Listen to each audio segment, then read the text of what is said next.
د پاکستان چارواکي وایي چې د روان اکتوبر میاشتې له پیله بیا تر پرون جمعې پورې تقریبا 250,000 افغان کډوال د تورخم او چمن پولې له لارې افغانستان ته ستانه شوي دي او ګڼ شمېر نورو یې په کراچۍ او نورو ښارونو کې کډې بار کړي او د پولې خواته روان دي. پاکستانی چارواکي وایي کله چې په خیوات کې میشتو افغان او نورو خغو کډوالو ته په خپل خوخه د وتلو لپاره مهلت ورکړل شو چې د اوسېدو لپاره قانوني اسناد نه لرل، زرګونه افغانان پر لپسې خپل خیوات ته ستنېږي. اسلام آباد د روان اکتوبر میاشتې په لومړو کې ټولو غیر قانوني کډوالو ته د نومبر تر لومړۍ نیټې د وتلو لپاره وخت ورکړی و او ورسره یې دا خبرداري هم ورکړې وه چې که څوک په خپله خوښه ونځي چارواکي به یې ونیسي او وبه شړي. د پاکستان سرکاري ټلویزیون په یو ریپورت کې ویلي چې یوازې د تیر زیارت پر ورځ څه باندې 3,000 افغانان بیرته افغانستان ته ستانه شوي دي. خدای نه دی ویلي چې د افغانان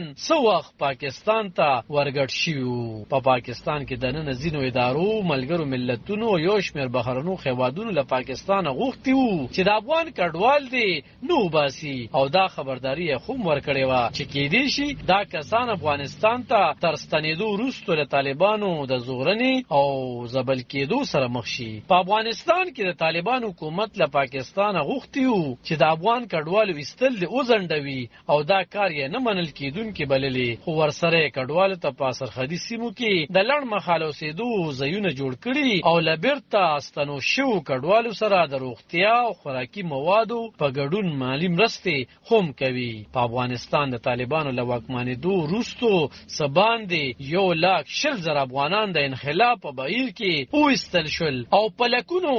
نور له مخکې نه او هوایي لارې ایران او پاکستان ته ولاړل. پاکستان له امنیتي چارواکو دا هم غوښتي چې دا ډول افغانان دي نه زوروي، خو طالبان او پاکستان کې په قانوني توګه میشتو کډوالو شکایت کړي چې پولیسو زورولي، په زور یې پیسې ترې اخیستي او ناوړه چلند یې ورسره کړي. ملګرو ملتونو د بشري حقونو نړیوالو ادارو او د پاکستان د بشري حقونو خپلواک کمیشن په دې وروستو کې له پاکستانه په کلکه غوښتي چې د افغان کډوالو د بیرته ستنولو پریکړه دې بیرته واخلي، ځکه چې وایي افغانستان ته له ستنولو سره به د هغوی ژوند له خطر سره مخ شي. علب خان شیرپو، دلبر نیوز 400.